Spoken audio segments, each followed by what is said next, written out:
Supporting somebody living with dementia is probably one of the hardest jobs. And when it's a family member, it's not only hard, but it's emotional. Often the person's relationship changes dramatically. So whether you're a partner or whether you're a daughter or a son or a niece or a nephew or a grandchild, that change in relationship can be devastating. And feeling that you progressively need to support that person in a way that they are almost dependent on you, or they are dependent on you, can make you feel as though you've got this enormous burden. And so the actual social care of the person that's supporting a person living with dementia is as important as supporting the person living with dementia, because it's an interdependent relationship. And a person's well-being, the person living with dementia's well-being, is always going to be enhanced by being supported by somebody who loves them. And unfortunately, along with the burden that might be perceived of looking after somebody living with dementia, there's almost this enormous amount of guilt that goes with it. You know, why my relative?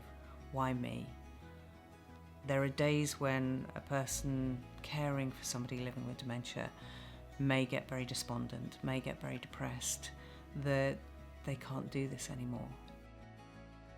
So keeping family close, keeping friends close and having the additional support is critical for your own well-being as a carer.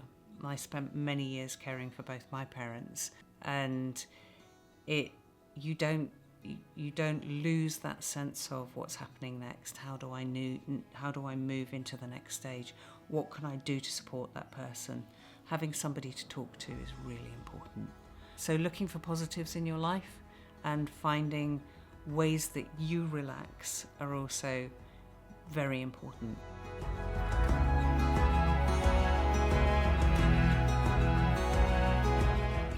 It's very important for a family carer to stay fit and healthy, because when they're looking after someone living with dementia, sometimes it can be quite emotionally draining. And when the person goes through the changes, the carer also feels that change, and it is quite isolating for the carer as well. So as much as we would look after the resident, I would suggest we also look after those carers, because the carer is the key. Advice for anybody that is looking after somebody with a dementia is not to feel guilty about having time out, not to feel guilty about having a few hours out, going shopping, doing the normal things that everybody does.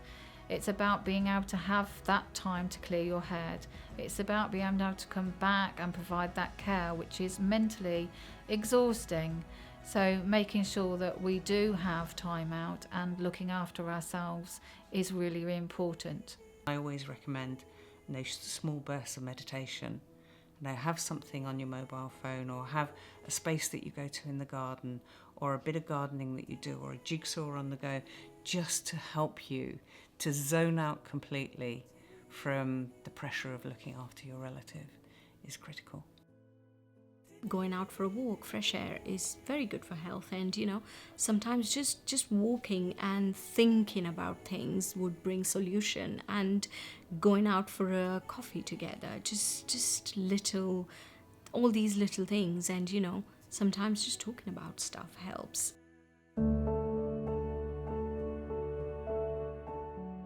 The importance of keeping socially active can't be underestimated. And often we find when a person's got a diagnosis of dementia, their friends start to move away from them because it's difficult to have conversations, or because they say things that are inappropriate, or they don't want to do things at the same time.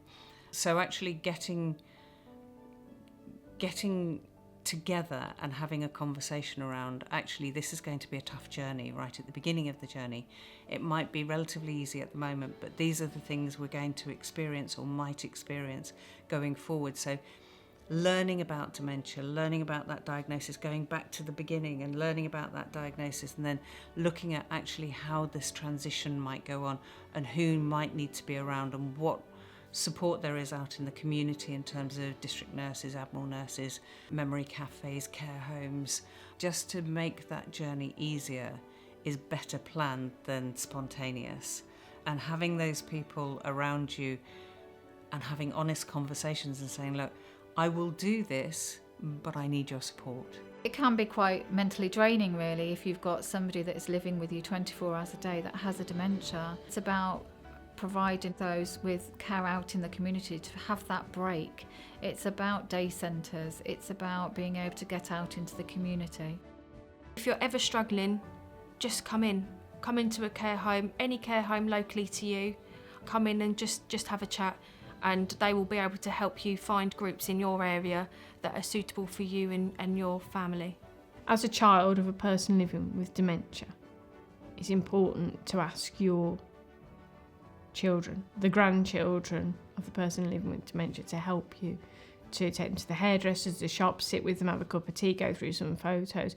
They will enjoy that experience. It's an important memory for the grandchild, and also it's important for you to have time to re-energise and have that support network around you. It is very important for the family carer to meet other carers and, people who are in similar profession, because they can share experiences, they can talk about things, and they can talk about difficulties, and it's just making sure that they don't feel they're the only one dealing with all of this, and making sure that they use the resources available rather than trying to find solution themselves. Sometimes it's as much as just a conversation that helps, and meeting like-minded people, because being a carer is not easy. It's quite demanding. It's emotionally draining. So making sure that carer look after themselves, it's very important.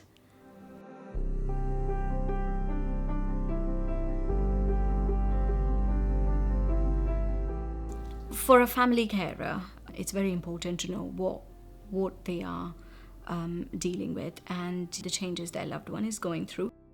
Get information, get training, go to your GP, get as much information as possible, because there's so many misconceptions out there. Go to the right people for advice and help, and that will help them so much to ensure that their loved one lives with a sense of well-being and continue that sort of love within the family. Get as much information as possible. That's the best way. Sometimes it's just popping into a KUK home and talking about what they're going through, because we have had people come in and say, well, mum is not quite ready for a care home yet, however I see these changes in her and I don't understand. And sometimes we would just sit with them and have a coffee with them and talk to them about it and listen to them. Sometimes it's just that conversation, because we have residents living with dementia, and a lot of times it's all the similar things that people are going through. Little things like, why are they switching lights off in certain time of the day, and why they're behaving differently in a certain time of the day. So it's just understanding those little things helps a lot, because then the family carer doesn't feel that it's overwhelming, because they know that this is okay, this is part and parcel of living with dementia. Good thing to try and think about when you are looking after someone with dementia is not to challenge what their perception is or what they're saying at the time, is to try and go along with it as best as you're able to. And there will be times where it is challenging and it is frustrating, and you have to kind of step back and go, okay, they might not have meant what they said. They might be seeing something that might not be there, and it is just to go along with it. A piece of advice I would give to any family would be just to go with the moment. Sometimes your relative might say things that are clearly not happening or not going to happen, and it can make them happy just to agree. And sometimes it's easier for you just to understand that and go with it and understand that it will pass. My nan would often tell us that the Queen was coming to directly visit her as an individual, and we'd go with it, and she was happy, and then the next day we might move on to something else. But it's a nice thing to do, to see them enjoying what they're believing is happening in that moment. If someone's getting very distressed or anxious, you could try to distract them with something else. For example, you could say, oh, if you looked outside today, it's a lovely day, or shall we go and get a cup of tea? Anything to make them focus on whatever's making them feel distressed, and try and move them forward to think about something else. A piece of advice I would give a family carer is just to be as supportive as possible. There's going to be days where the individual may not be too keen to do anything, and that's okay, because it's up to the individual living with dementia how they're feeling. But being supportive, being considerate, but also being compassionate and patient. Patience, compassion, and just respect, really.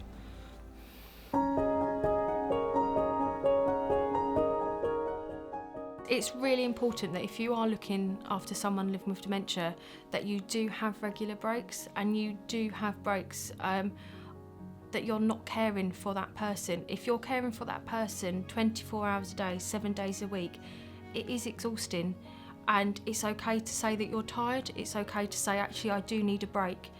And having respite, or having just even a few hours away doing something that is meaningful to you is so important. And it's easiest to say, but try not to feel guilty.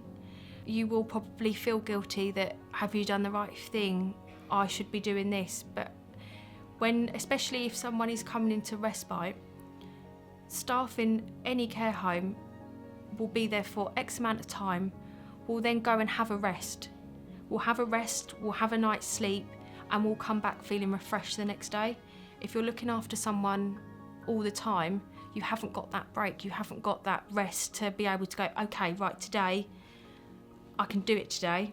It is so important that you have that rest. Having breaks when you're looking after somebody with a dementia is really important, and respite breaks within the care homes are something that actually is good. It's not about feeling guilty about having a few weeks off. It's about us being able to look after that person for you, so that you can unwind, you can have a bit of a break, you can go on holiday, you can do the things that you would normally do. That also leads on to the fact that somebody with a dementia then gets an experience of a care home, and very often that leads to somebody being able to come into the care home because they've known the care home, they know the routine, they know the people that live here at the care home. So very often people decide then that actually it's quite a nice place to be, living in a care home. It's got an environment of its own. As far as respite is concerned, it takes the pressure off you, even for a little bit. It's the silly little things that, like, you'd sit at home, and if you wanted to have a glass of wine or something like that, you can't, because you feel that you're on call. You have to leave the house, and even with the respite for a few weeks or something like that, you just get that. You're not completely forgetting about them, but you haven't got that feeling that you're on call constantly, that you can't do anything or go anywhere because there's a phone call you've got to shoot off to look after them. So the respite is a great idea. Plus the fact it gets them used to the environment here. That's what I always think. Once they get in here and they see what it's like in here, and that's really, really helpful. Very helpful. One of the things I would suggest to start with is to try a day centre, which was brilliant for Mum. They used to come and pick her up on a minibus at 9 o'clock in the morning. They'd take her off to a centre where she'd be doing, again, lovely things, drawing, singing, all arts and crafts and everything. She'd have a cooked lunch there, and then she'd be dropped back to me at home at 3 o'clock. That is the starting point, because I think from that I knew that Mum would be okay in a care home, because she enjoyed all the activities that was going on, that was on offer.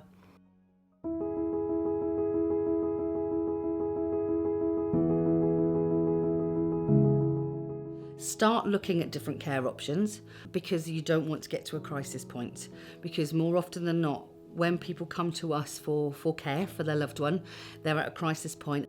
So if you could start visiting care homes, so when you do get to that point where you might never need care, as in a care home, but when you do get to that point where you feel a care home is obviously needed, you know that community, those faces and that familiarity within the home really helps with that moving in process.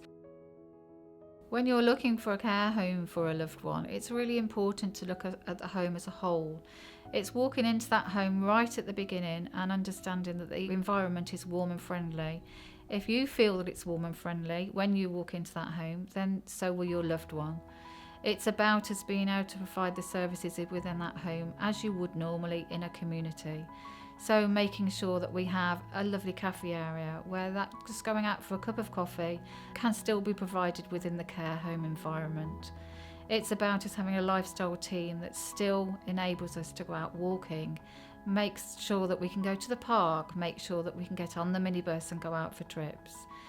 We have our chefs in the care home environments that can do specialist diets. That's really important for anybody with a dementia due to the fact that their swallowing may change. It may be that they need a specialist diet, and calling on all the professionals to be able to work with that person with a specialist diet. For any relative, it's quite a difficult thing to do, thinking about care homes, because there's that stigma around it, and people think, oh my god, moving their loved one into a care home is a negative thing, and there's so much guilt around it. But I think a lot of residents' families have always said, they wish they did it sooner, because sometimes when you are a carer looking after your loved one, you become a carer, so sometimes that relationship is lost because you're so focused and concentrated on looking after them, meeting their needs.